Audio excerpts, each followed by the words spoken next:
Welcome, everyone, and thank you for joining me and my very special guest. She is a celebrated, award-winning playwright, actress, journalist, and teacher.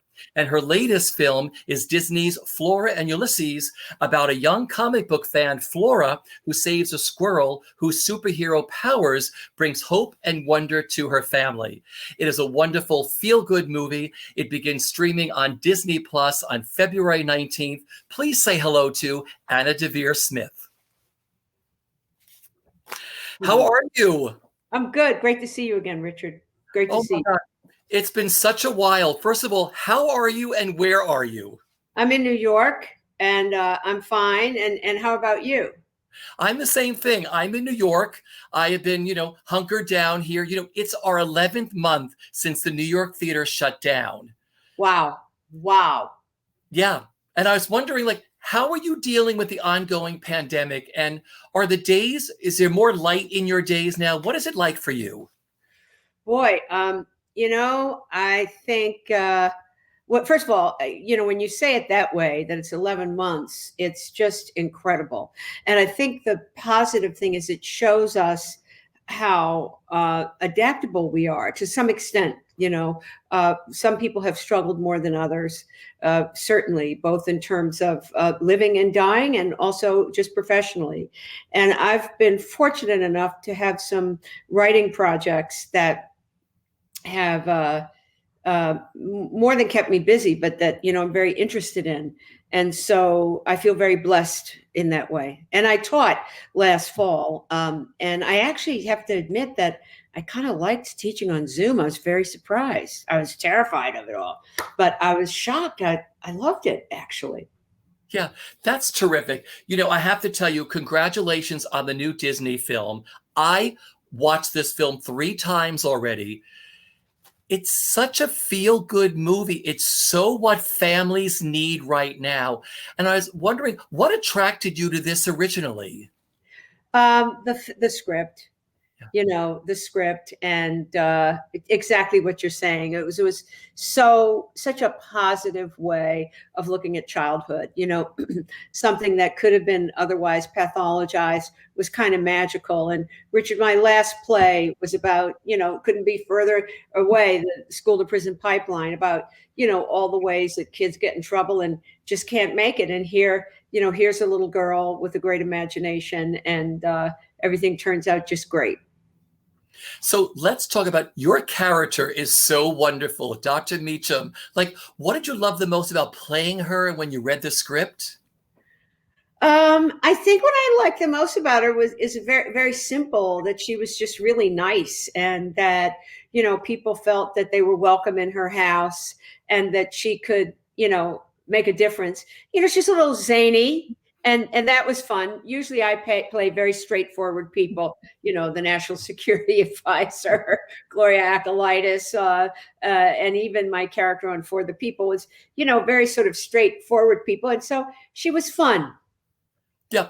What was it like sharing the screen with Ben Schwartz and Matilda Lawrence? And did you have to work with a CGI squirrel at all in your scenes? Well, it was kind of like, well, it's come to that, So, of course, the actors were just extraordinary. And I got a chance, in particular, talk to Ben about his, the improvisational part of his career. That's very extensive. And I really had no idea, but it just marvel at what he does. And then there's Matilda. I mean, she's straight off of Broadway, and she's just got it. She's got it. She has that thing that you can't teach people, and just that charm and that sparkle, and a delightful individual, absolutely delightful. Because we all fell in love with her during The Ferryman. And I was like, when I realized this movie was coming out, I'm like, I know her. She was Right. that little girl in The Ferryman. Did you have to work? Ulysses is so wonderful in this film. It's like, I would love a squirrel like that. Did you have to work with a CGI version of that? Or what was it like for you? Well, they would just stop, and I don't know what they were doing, some kind of technical wonder, but we'd have to stop while they figured that out. But I haven't seen the film yet, so I don't know how he ended up looking, but Oh, wait until February 19th. Like I said, I was honored to see a screening copy. And I've literally, like I said, I've watched it 3 times. You just get so caught up. No one does it better than Disney. You know, when you watch a Disney film, it just is what it is. It's so glorious. It keeps a smile on your face. And I was wondering what it was like for you just living in the world of Disney making this film. Well, I think that was actually, now that you say that, my first Disney experience. And, from my point of view, it's work. And I would say that, just the excellence all around me was, that's Disney for you, right? Now, I want to talk about director Lena Kang. I was just turned on by her, and I've been researching her. What a beautiful job she's done with this film. What was it like being on the set with her and getting to know her? Yeah, well, she's she's a very a kind person with a great sense of humor. And I'm just excited. She looks like she's, 12. I'm sure she's older than that. But of course, for me, it's just exciting that as a young woman getting a big break, I think this is the biggest thing she's done so far with Disney. Because it's really special. You've worked with so many directors throughout your career. And I started researching her. Like you said, she's young, she's talented, she wants to do up things, happy things. I think this is what we need right now. And I was just wondering what it was like, what made it so special for you with working with her? Well, I just think that her willingness to try stuff, honestly, and that she's not yet completely set in her ways, right? That's always exciting. Yeah. I've learned so much from you over the years through your projects. I thought I knew a lot until I went to see your shows like, Fire and Mirror, Twilight, Los Angeles, 1992, and of course, Notes from the Field. I mean, with everything that's been going on in the world, have you been working on some new projects with stuff that's been happening now with the world and the country? No, not really. I am developing a project about young girls, and it's not particularly. I don't know that it's uplifting as it sounds, but I think it will be about young girls and how they're affected by poverty. And Richard, I go into the field and do extensive interviews, and of course, that's been slowed down because of the pandemic. But that's what I want to do right now, is to get girls on the agenda. I think it's a time when we're thinking about women differently and femininity differently. And as we're talking about Lena, the possibilities very differently right now. So it's a very dynamic time for women. And I just want to get girls on the agenda by looking at them and learning about them, and hopefully learning about them from themselves and the way that they want to talk about their lives to me. How far along is this project? We're still in the money raising phase, but also in meeting the people that we might work with. One of the sites of my work is very likely going to be my high school, Western High School, which is the oldest all-girls public school in the country. And it was a fantastic school. I had an extraordinary educational experience. And so I'm going to go back there. I'm writing, in fact, I have something in the Atlantic magazine this month, March, which is about my own educational experience. But I'm a part of a new project for the Atlantic called the Inheritance Project, which is also called Lost Black History, looking at moments of Black history that are underexplored. And so I'll be writing some things for them. And it's the first time that I've been a contributing writer for a magazine as esteemed as the Atlantic. So I'm very excited about that. Have you missed being on stage or seeing live theater? Oh, yeah. I mean, there's nothing like live theater. And I think for all of us, it's, that haunting question of how it will be possible, and how, and not just when we're going to come back, but how we can come back. And do you have a magic ball, Richard, on that? It changes every day. Every day I hear a new story or a new something from somebody, but I don't think anybody really knows yet, because I think the vaccine has to roll out. More people have to take it. It's quite interesting. I hope it comes back sooner than later, because I cannot wait to be in an audience the first night when you're sitting there with a program and the curtain goes up. Can you imagine what that will be like? Oh my gosh. I mean, if we ever thought I remember when I was speaking of Disney, going to see The Lion King. And, just the way the kids were leaning, I was in the balcony, leaning over the balcony, watching those animals come down. That's just the excitement, the electricity, or sitting in an audience for Hamilton. It's going to be like that, but exponentially more. That's what's great about this new film from Disney, Flora and Ulysses. It's just a happy movie. You fall in love with all these characters. Like I said, you fall in love with Flora. You fall in love with her mom. You fall madly in love with her dad. You fall in love with you. I mean, it just, like I said, to watch this over and over, it just felt so good to be sitting here and saying, after it was over, I was like, everything is good with the world after you watch something like this. And I really timing for kids who've been on lockdown. Yeah. And having to be at school, at home, and all that stuff. So I really hope it means something to them, and that they, in particular, have a good time.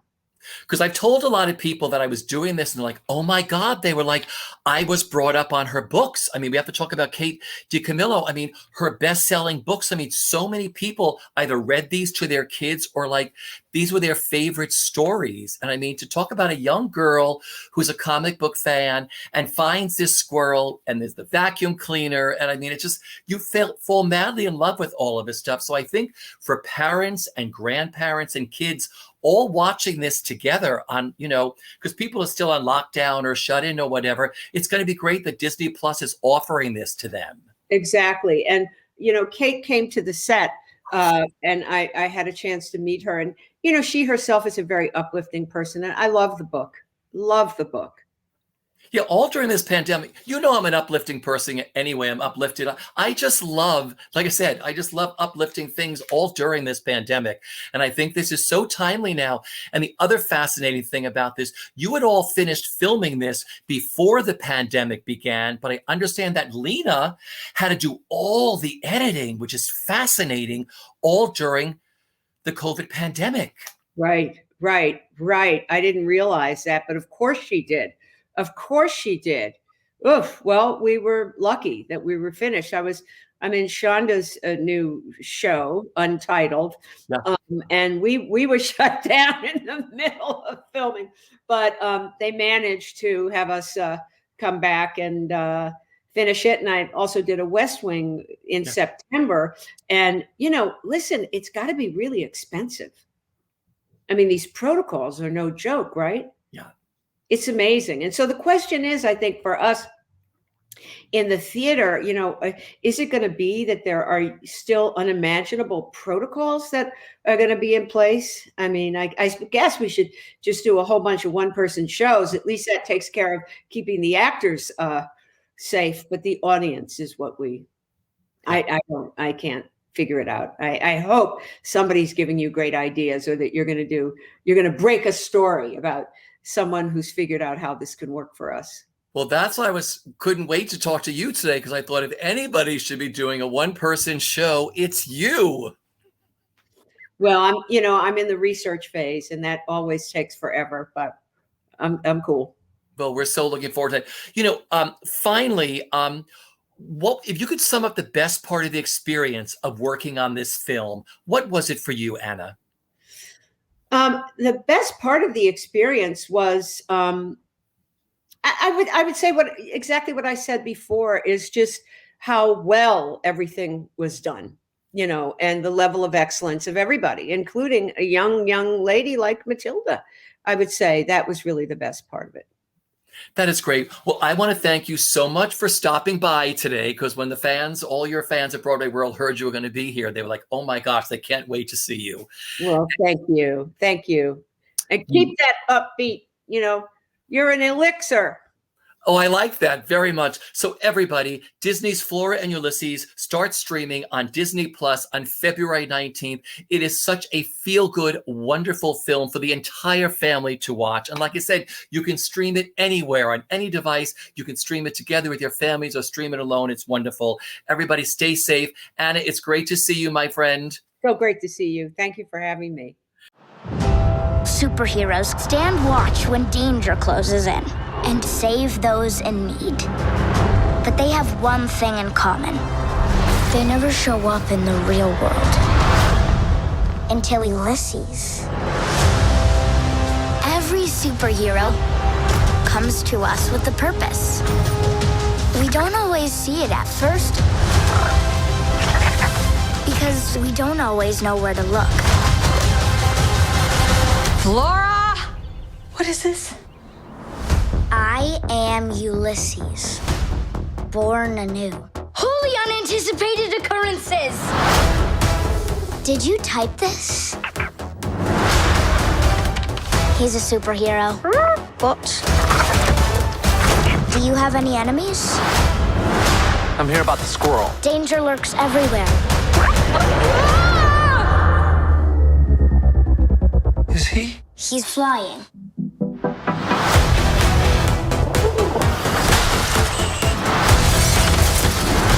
There was a change in the air.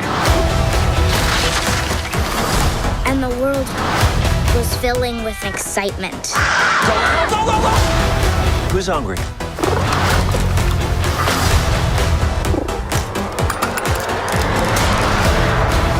What now? Come on! Ulysses! People look to the skies for someone to save them. So the universe sent us Ulysses. Can you talk? Okay, that's not really talking, but still!